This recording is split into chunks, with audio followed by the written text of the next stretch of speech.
Hey, good morning. It's Uncle Lou here. Yeah, that's right. It's me, Uncle Lou. And guess what? I'm live for you on LouTube today. Thanks for watching. Guess what today is? Updated top 25 time. That's right. Now, I only do 3 preseason top 25 polls. That's it. I know some of these other people put one out every week. I don't waste my time or your time with that. There's not enough changing in the offseason, in my opinion, to be putting one out every week. I do one after signing day, which I did a couple of months ago. Then I do one after all the spring games have been played, which is what I'm doing now. And then I do a final preseason poll, usually around the beginning of August, right before the season starts. If you're used to watching these videos, I try to explain why I have teams where I do in the top 10. I don't really have time to do that for the entire top 25. The video would just be entirely too long. I have decided, though, in this video to talk at least a little bit about each of the top 25 teams instead of just only the top 10, but it's just going to be basic stuff for teams 25 through 11, and I'll try to give a little bit more of an explanation on teams 10 through 1. Let's get started. Here's 25 through 16. I've got Pitt coming in at 25. Pitt is an interesting team to me. I know they lost Kenny Pickett, one of the best quarterbacks in college football last season, first quarterback taken in the draft this past weekend. And Pitt, they're not really a team that we're used to seeing consistently winning 10-plus games or being at or near the top of the ACC. So the ACC kind of notoriously, other than Clemson, seems to have different teams in the ACC title game almost every single year. Pitt there last year. But Pitt still has a lot coming back, and they got a transfer from Southern Cal and Keaton Slovis to take over for Kenny Pickett. However, it appears as though their leading wide receiver, last year's Biletnikoff Award winner, the best wide receiver in all of college football. I don't know how many people know this, but if you're wondering who won the Biletnikoff Award last year for college football's best wide receiver, it was not Jamison Williams or Mechie at Alabama. It was not Olave or Wilson at Ohio State. It was Jordan Addison at Pitt, and he appears to be on his way out the door to Southern Cal. We should find out for sure today or tomorrow. If they lose him, that is going to be a big blow. And even if they keep him, Pitt, to me, is just not the kind of team that can put together back-to-back seasons like they had last year. However, I do think they are a pretty good team. I've got them at 25. Arkansas at 24. I think Arkansas, again, a pretty good team. A good offensive line. Sam Pittman's done a hell of a job there at Arkansas. It's a minor miracle, really, what he's been able to do with Arkansas there, considering how bad they were in the Chad Morris years before he got there. They do lose that wide receiver Burks, but they bring bring somebody into the transfer portal to replace him. Is it Hasselwood? Jaden Hasselwood from Oklahoma. The defense should be pretty good again. They got a couple of linebackers coming back, and they get their quarterback back. I do think Arkansas will be a good team again this year. Good enough to beat the top 10-ish type teams. Well, they weren't last year. You know, they fell short to Alabama. They got blown out by Georgia. Those were the 2 best teams they played. They play Alabama again this year. Schedule not easy in the SEC West. I think, Arkansas, they, I think, have the potential to get to 8 or 9 wins. I have them at number 23. Houston, I think, is going to be the best group of 5 team this year. I think Cincinnati will take a significant step back. Central Florida's kind of been waddling around the last couple of years after sort of being kings of the Group 5 for several years. Back around 2017, 2018. I think Houston is that team this year. How high can they get? I think Houston can hover around the top 10 range. I really do. I've got them starting out at 22. I want to see how they look when the season starts, but I wouldn't be surprised if you look down in the middle of October and Houston's undefeated and ranked inside the top 15. I've got Oregon at 21. They lost Kayvon Thibodeau and a few other players. They do have talent there. I don't care what you think about Mario Cristobal. The guy's a hell of a recruiter. The cupboard is not empty in Oregon for brand new head coach Dan Lanning. That, however, is my question. Brand new head coach Dan Lanning never coached a game before. And I like Dan Lanning. He came from Georgia, was a defensive coordinator there under Kirby Smart after Mel Tucker left, and he did a hell of a job. And I have no reason to doubt that Dan Lanning can't be a successful head coach. I just don't know how successful he'll be year one. Take Kirby Smart as an example. At Georgia, he went 7-5 his first year, won a bowl game and finished 8-5, but 7-5 in the regular season. So it can be tricky your first year as a head coach. We'll see how Lanning does. Still got to deal with Utah in the Pac-12 South. They play in the regular season again. So we'll see how Oregon does. They open up with Georgia, of course. Oregon's got top 25 talent. There's no doubt about it. Have Iowa at 20. Iowa, to me, is one of those teams that it seems like almost every single year it's the same story. They're going to win 8, 9, 10 games. The occasional year they'll win 11. They're going to play pretty good defense, try to get you to turn the ball over. They play not the most exciting brand of offense, but they score enough points to win the majority of their games. I expect that to be the case again this year. Tough place to play in the Big Ten there.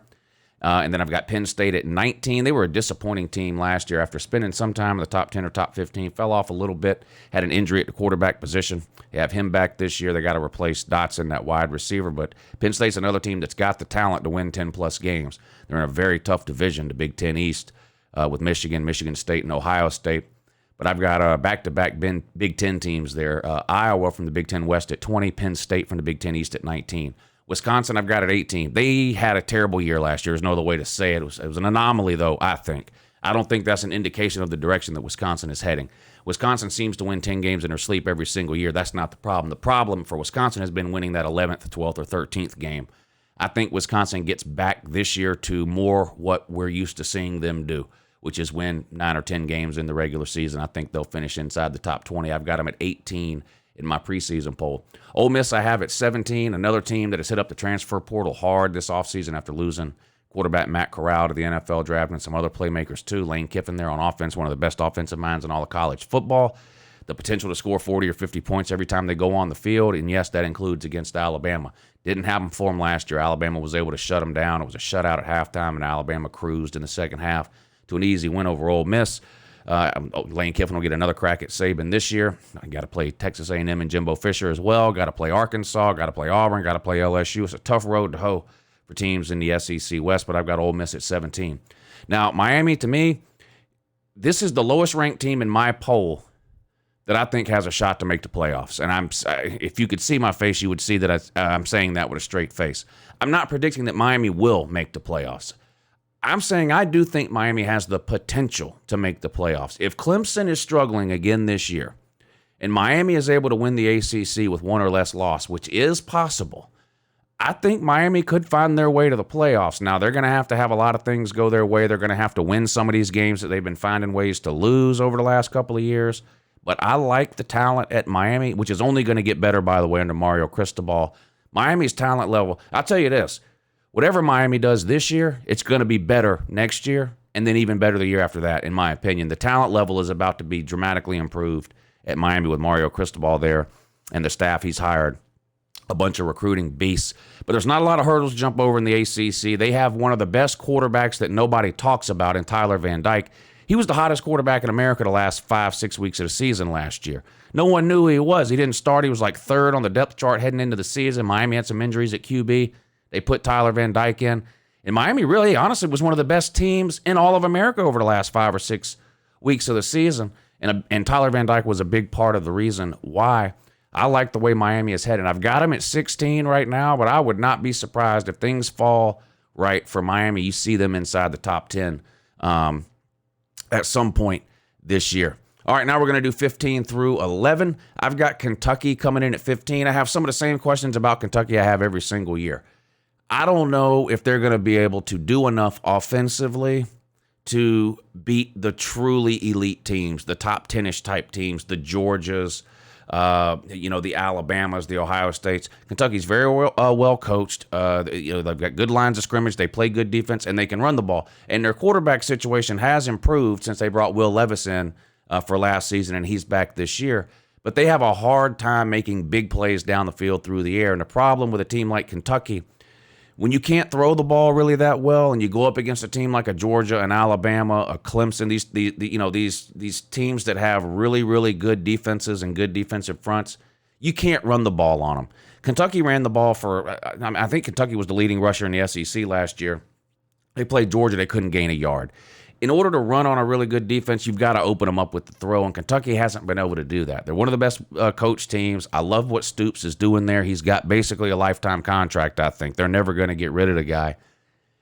Kentucky needs some more explosive playmakers, I think, to take the next step, but I still think they're a pretty good team, a chance to finish second in the East. I think it comes down to probably them and Tennessee, honestly. I think Florida and South Carolina step behind that. Mizzou and Vandy a step even further. But I've got Kentucky at 15. I've got Oklahoma at 14. A little bit of a wild card because they A lot of turnover on their roster, right?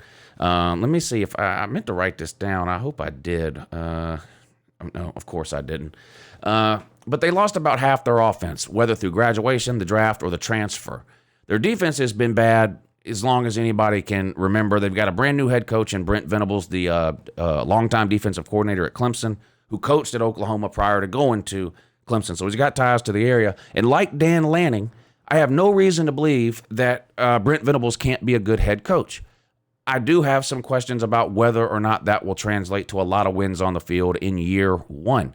I mean, you got to remember, last year's Oklahoma team, with Caleb Williams, all those NFL wide receivers, and Lincoln Riley at head coach, finished third in the Big 12.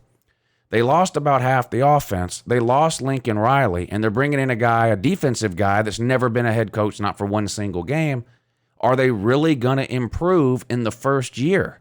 I have a hard time buying that they will. Now, there's no dominant programs in the Big 12 outside of Oklahoma, so again, it's not a situation where they have a bunch of hurdles to jump over, but you got Baylor there, you got Oklahoma State there, you got Texas there. You know, it's hard to imagine Oklahoma being better this year one Brent Venables, than they were last year Lincoln Riley. Could happen, but I've got them at 14. I've got Southern Cal at 13. This is interesting to me. The Pac-12 is probably the worst conference, I think. Southern Cal's in the Pac-12 South, so you got Utah in that division, and you've got Arizona State in that division. I mean, you've got other teams, but that's really what it comes down to. They get Lincoln Riley with Caleb Williams, a couple other pieces from Oklahoma. If Southern Cal's defense, that's the issue with Southern Cal. Their defense was horrible last year. I mean, last year was the worst season Southern Cal's had in 30 years. So, okay, it's great. We bring Lincoln Riley in. We bring a Heisman candidate quarterback in. People are very excited out there, and I understand why. And like Mario Cristobal at Miami, I do think Southern Cal is on the way up soon. I question how soon. In other words, I don't know if it can be this year. Their defense is really, really bad, and I don't know if bringing Lincoln Riley in is going to do anything to fix that defense. I mean, look what he did to that defense at Oklahoma. And he brought the same coordinator to Southern Cal, defensive coordinator to Southern Cal, that he had at Oklahoma. So I just have questions about Southern Cal. Not going forward, but this year. But I've got him at 13 in this year's poll just because, like I say, who else? I mean, the Pac-12 is just, outside of Oregon and Utah, who else are you even going to rank in the Pac-12? You know what I mean? I got Baylor at 12, played for the Big 12 title last year, have some pieces coming back. Really like that coach, Aranda. I wouldn't be surprised if somebody else snatches him up here in the next couple of years. I think Baylor will be really good, could win the Big 12. I've got Michigan State at 11. This is a hard one for me. I thought about putting Michigan State closer to 20. I'm going to be honest with you. They were really good last year. It came out of nowhere. They were terrible in 2019. They were terrible in 2020. And then all of a sudden last year, nobody can beat them. Almost nobody. I mean, they had a great season led by Kenneth Walker, that running back. He's off to the NFL. I just don't know if Michigan State to me, Michigan State might be a little like Pitt was last year, right? Not a terrible program, but not a program you can consider to be at or near the top of college football. But every once in a while when things go right, they can have that 10-11 win season. It seems like that might be what happened with Michigan State last year. I know they made the playoffs a bunch of years ago, but that seems like a lifetime ago. I've got them at 11. I think I probably have them ranked higher than any other sane individual on planet Earth. But that's where I've got them. They had a great year last year. We'll see if they can repeat another good season like last year. I don't know. And now it's time for the arguing to start. Here comes the top 10, and I'm not even going to slow roll it like I do a lot of times. I'm just going to put it all up on the screen. But I've got Oklahoma State at 10. I really like Oklahoma State. However, I think a big part of their success last year was defensive coordinator Jim Knowles in that defense, and he's gone, which is why Ohio State is number one on my list, but more on that in a minute. Oklahoma State brings back 7 starters on offense, but only 4 on defense, and Oklahoma State had one of the best defenses in America last year. Like I said, they lost that defensive coordinator. They bring in Derek Mason. Now, I do like him as a defensive coordinator. He's a good defensive mind. But again, they lost a lot of the talent on that defense too, not just the coordinator. And it just seems, I like Mike Gundy too, the head coach. He's another one. It's not, how many 10+ win seasons back to back has Gundy had? And keep in mind, he's been there 20 years. I don't think he's had any back-to-back 10-win seasons. They're a good program, not great. Oklahoma is down. Texas is down. It's possible Oklahoma State finishes in the top 10 or near the top 10 again. We'll see. I've got them at top 10 in this poll. Number 9, I've got Notre Dame. South Carolina falls into this category for me. Not that South Carolina's a top 10 team. I think there's a couple of teams that to me are going to be a lot better than their record indicates at the end of the year. I think Notre Dame is one of those teams.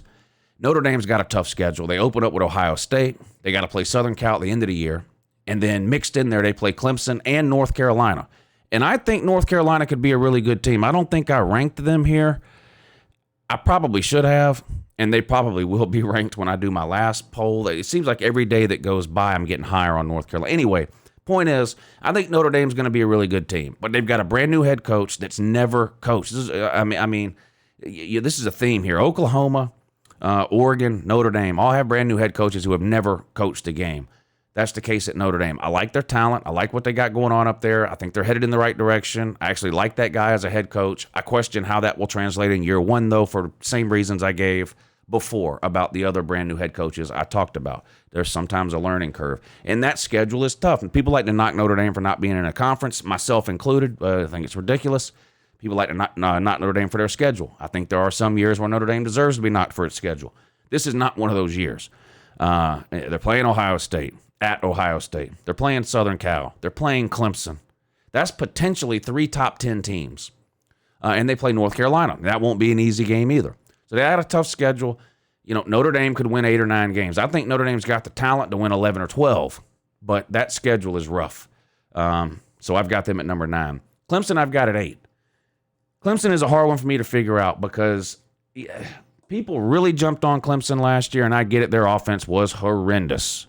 I mean, it was unwatchable at times. But I just can't make myself believe that Clemson got that bad in 1 year, and now it's just over, and they're just going back to being the same old Clemson we all used to know and love that wins 8, 9, 10 games but can't win the big ones. I just find that hard to believe. It's not like Clemson just had one good year. Clemson was at or near the top of the college football world for a 6-year period with 2 national titles. Their defense is one of, if not the best in all of college football last year, and it will be again this year. They've got highly rated and talented guys on offense. The ukulele was a 5-star. Their backup, Cade Klubnik, is a 5-star. They've got wide receivers. They got a 5-star running back in Shipley. They've got offensive line issues. Clearly, they've got quarterback issues. And really, to me, I think they need a playmaker on the outside. I don't think they have a T. Higgins. At least not that I've seen, or whatever Clemson, whatever big Clemson wide receiver you want to name over the past 5 or 6 years. They don't have that person to me. But I do think they're really good. I know they play in the ACC, so they're the most talented team in the ACC, period.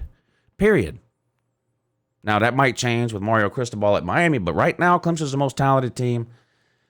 They don't have to play Georgia this year to start the season out. Clemson should be much improved over what we saw last year. My hesitation on Clemson and not moving them a little bit higher on this list is that they looked absolutely awful in the spring game. And I know it's the spring game, but let's be honest. If the ukulele and Klubnik would have looked amazing in the spring game, that's all we'd be hearing about, is how great they looked. But because they looked bad, people want to say, well, it was just a spring game. Why do you watch? You watch to see what the guys look like. Clemson's offense did not look good. Their offensive line could be the death of them again this year, but I've got them at number 8. Texas A&M, I've got at 7, and I truly believe it's poop or get off the pot time for Texas A&M. And I'm not saying they have to win the national title this year. I'm not even saying they have to win the SEC or the SEC West even. But they need to win 10+ games. They need to go 10-2 or better. They cannot keep recruiting at this level year after year. And I'm not even talking about the class they just signed, which is the greatest signing class in the history of signing classes. Okay? People forget. They've had great recruiting classes over the last 4 or 5 years. This team is loaded with talent. Loaded. Had one of the best defenses last year. Might have to switch things around this year. They got 6 players coming back on offense, 6 starters coming back on offense, and 4 on defense. 4 on defense. So kind of turning that defense over. The offense is going to have to carry them some this year. Now, last year they, got hit with the injury bug. Starting quarterback Haynes King went down. I think it was week 2. They ended up playing the Italian hot pocket Calzone or Calzada, whatever his name was. Beat Alabama, but Calzada transferred out at the end of the season. So now you got Haynes King back, and you got Hunter Johnson or whatever his name is that transferred from LSU. I tend to think it's going to be Haynes King that starts, but we'll see. But Texas A&M, it's time for them to start winning in a big way. I'm talking 10, and I know about 2020. Okay, the COVID year. Yes, they were 9-1 or whatever, 10-1, whatever they were. That was the COVID year. Every other year, it's 8-4, 8-4, 8-4, 8-4. I mean, it's just it's time to do something if you're Texas A&M and Jimbo Fisher. I've got NC State at 6, the highest ranked ACC team on my list. I think NC State could have a really good year. NC State was really good last year. Now, they did lose their top 2 running backs, and their offensive tackle got drafted in the first round. He was the one with an unpronounceable name, Ikem Ikonwu or whatever. So your 2 best running backs are gone, starting left tackle gone. But you returned 8 players on offense and 9 on defense. You returned more players than anybody else in the ACC. And you were really good last year. I think NC State could win the ACC. Could win the ACC. A lot of it is going to come down to Clemson's offensive line and quarterback. But I think NC State is in good shape heading into this coming season. Number 5, I've got Michigan. And this is another one that's hard for me to place in the top 10. Last year shouldn't have anything to do with where you rank teams. And obviously, in my poll, it doesn't, because I've got Georgia at 3. But if I'm being honest, I don't think Michigan is finishing the season in the top 5. I'm not even sure they're going to be the second best team in the Big Ten. I just have questions. I've never been sold on Harbaugh. Now, it came together for him last year. Finally beat Ohio State, made the playoffs. It was a great year for Michigan. It was a great year, no doubt. They get 8 starters back on offense, but only 4 on defense. And, of course, they lose Aiden Hutchinson, one of the best players in America. They also lose both their coordinators.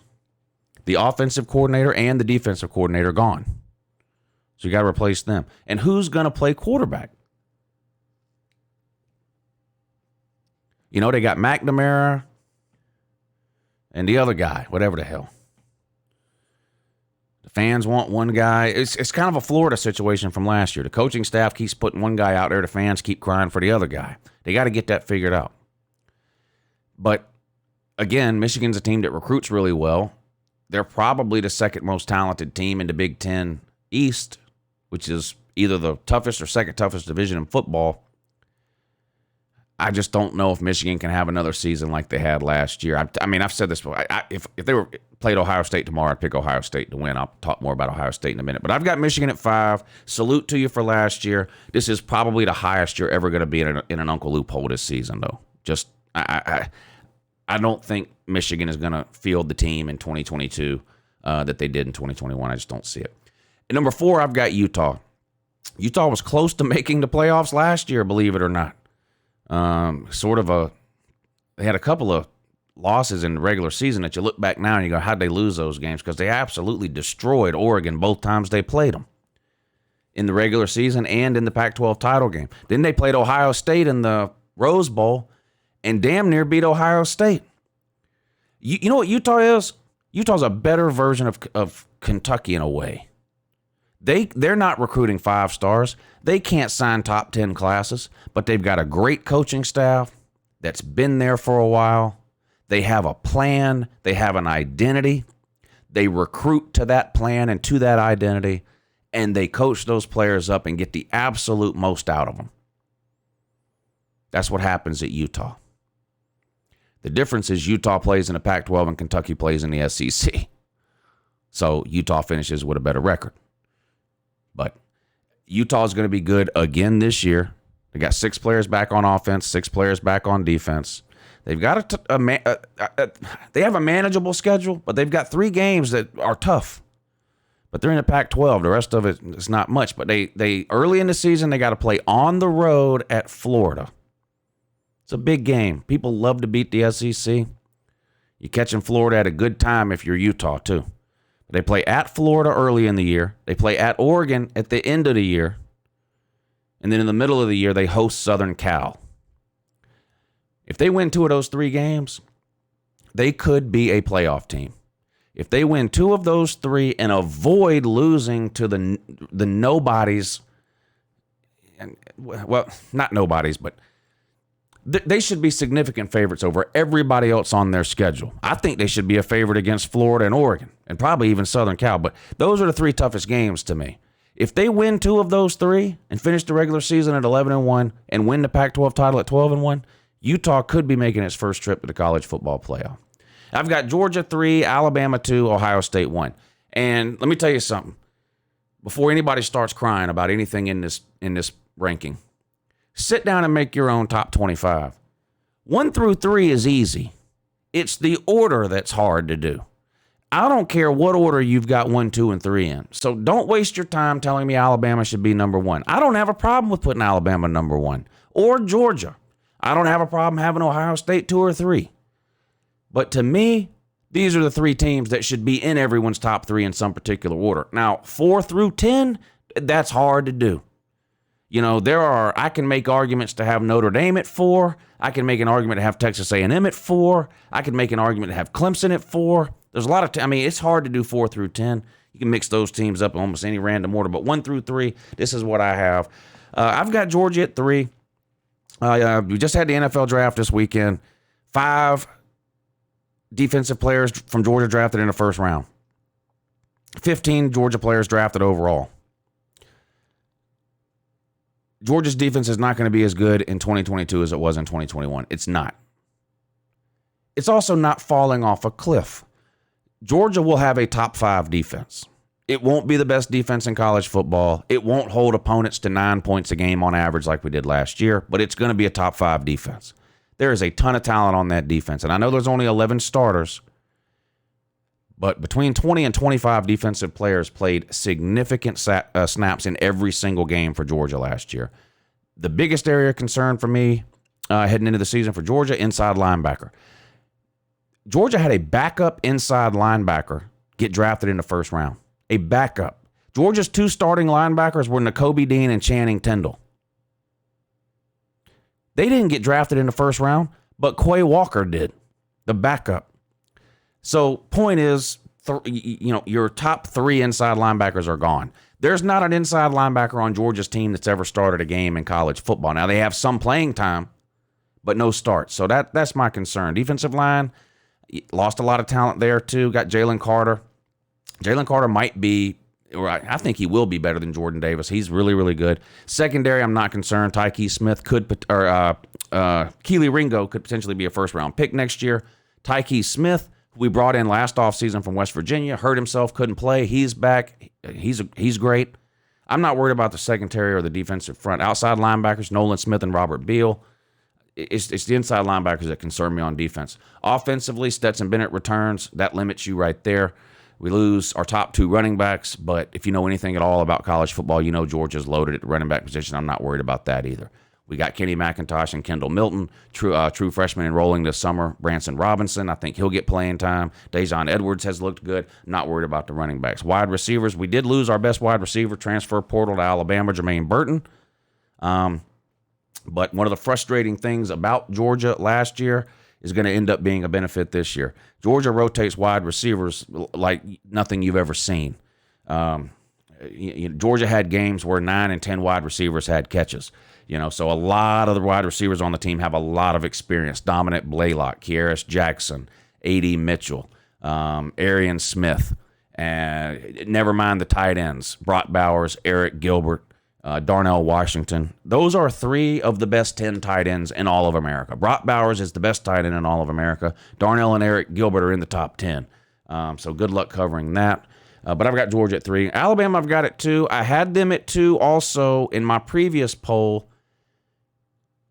The reason I can't move Alabama ahead of Ohio State right now, they didn't look good in their spring game. And I know it's just a spring game, but that's why I do these polls after the spring games. This is based on what I know right now. This isn't a projection for how I think the season will end. This doesn't mean I think Alabama would lose to Ohio State if they played tomorrow. Alabama's offensive line looked horrendous in the spring game. Honestly, Bryce Young didn't look that good either. Outside of Jermaine Burton, they don't have anybody that can catch a football. And their best running back is a transfer from Georgia Tech. So I've got some questions about Alabama offensively. What I don't have is questions about Alabama's defense. This is going to be one of the best 3 or 4 defenses Alabama has ever had under Nick Saban. This defense is going to be absolutely unreal. Will Anderson might be the best player in all of college football, regardless of position. They got a ton of talent back over there. 7 starters returned from that defense last year, only 5 on offense. You bring in Burton from the transfer portal, he immediately becomes your best wide receiver. You bring in Ricks from the transfer portal, he immediately becomes your best defensive back. And you bring in Gibbs from the transfer portal, he immediately becomes your best running back. Seems like Alabama's been missing on some of this recruiting because they have the number 1 class every single year going back 100 million, gazillion, 11 years. But for whatever reason, you get ready to play football and, you don't have a wide receiver, a defensive back, or a running back worth a hoot, so you got to go out and get them from the transfer portal. But it is what it is. I've got Alabama at number 2, and I've got Ohio State at number 1. 3 legitimate Heisman Trophy candidates in quarterback C.J. Stroud, running back Travion Henderson, and wide receiver Najigba Smith, whatever. The guy's got 19 names, one of those types of deals. They returned 6 starters on offense, 7 on defense. But the biggest change to Ohio State, defensive coordinator Jim Knowles. They bring Jim Knowles in from Oklahoma State, and what he did at Oklahoma State was a minor miracle. He is one of the best defensive coordinators in college football today. Jim Knowles, period, hands down. I don't care how much you hate Ohio State or Jim Knowles. He's top 5. There's no way you can make a top 5 defensive coordinator list and not have Jim Knowles on it. Ohio State's defense is going to be better in 2022 than it was in 2021, and that's what held them back. And we got to remember it was C.J. Stroud's first year starting. So he's only going to get better, too. And he's got plenty of wide receivers to throw it to, not named Najigba Smith, too. Ohio State's wide receiver room is absolutely insane. And that's after getting 2 guys drafted in the first round to the NFL. Ohio State had 2 wide receivers drafted first round. And they're still going to have one of the best wide receiver rooms in America. So I've got Ohio State at number 1. So there you go. I know this makes everybody mad when I do it, but that's my top 25. And like I said, I don't expect you to agree with all of my picks or selections, but I at least try to explain to you why I have the teams ranked where I do, right? That's the biggest complaint I hear about other rankings, whether it be the coaches or whoever, whatever ranking you look at. You never know why teams are ranked where they don't explain it to you. I at least try to explain my logic and reasoning to you. Again, I don't expect you to agree with it all. But at least you'll know my explanations and my reasoning. Anyway, I appreciate y'all watching. Have a good morning.